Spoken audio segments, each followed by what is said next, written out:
వాళ్ళ రాష్ట్రంలో ఒకటి స్పష్టంగా కనబడుతోంది. కాంగ్రెస్ బీజేపీల ఫెవికాల్ బంధం ఏదైతే ఉందో రోజు రోజుకి ప్రజలకు అర్థమవుతాం. మీరు గమనిస్తే మన కడియం శ్రీహరి గారు, మా కౌశిక్ రెడ్డి గారు ఇద్దరు కూడా ఇక్కడే ఉన్నారు. వారు ఎమ్మెల్సీలుగా ఉండే తర్వాత మొన్న ఎమ్మెల్యేలు అయినారు. ఇద్దరు రాజీనామా చేసినారు ఒకటే రోజు రాజీనామా చేస్తే చైర్మన్ గారు అదే క్షణంలో ఒకటేసారి ఆమోదించారు.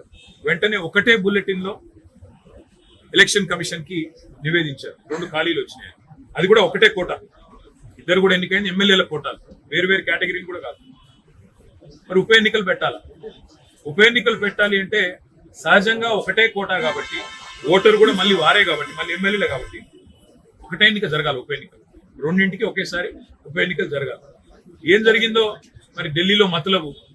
రేవంత్ రెడ్డి గారు పోతారు, అమిత్ షా గారిని కలుస్తారు. గంట తర్వాత బులెటిన్ వస్తుంది, 2 ఎమ్మెల్సీలకు వేరువేరుగా ఎన్నికలు జరగాలి. ఎందుకు 2 వేరువేరు ఎన్నికలు?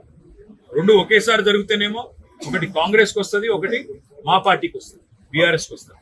కానీ 2 ఎన్నికలు అలగలగ్ జరిగితే 2 కూడా కాంగ్రెస్కే పోతాయి. అంటే ఈ రోజు కాంగ్రెస్ ను జాకీలు పెట్టి లేపుతున్నది, కాంగ్రెస్ కు ఇతోధిక సహాయం అందిస్తున్నది.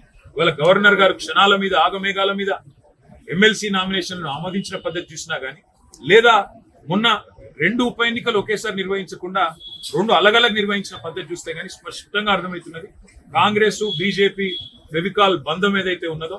మన బండి సంజయ్ గారు కూడా బాహాటంగా చెప్పారు కదా, స్పష్టంగా చెప్తున్నాడు ఆయన, మీరు మేము కొట్టుకుంటూ కాదు, ముందు బీఆర్ఎస్ ను ఖతం చేద్దాం అనే మాట మాట్లాడుతున్నారు. ఇక్కడ గుంపు మేస్త్రి గారు కూడా అదే మాట్లాడుతున్నారు.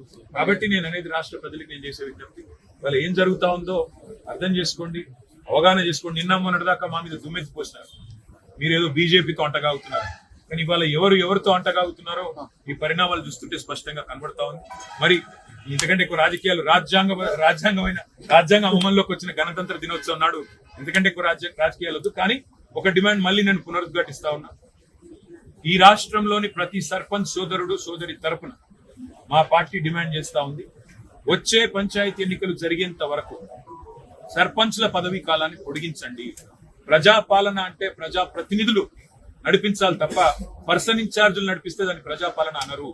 మీకు ఒకవేళ ఎన్నికలు పెట్టే ఉద్దేశం ఉంటే ఎన్నికలు పెట్టండి, లేని పక్షంలో వీరి పదవీ కాలాన్ని పొడిగించి ప్రజాపాలన అనే దానికి నిజమైన నిర్వచనం ప్రజాప్రతినిధుల ఆధ్వర్యంలో నడిచే పాలన అనే విషయాన్ని మర్చిపోకుండా ముందుకు పోవాలని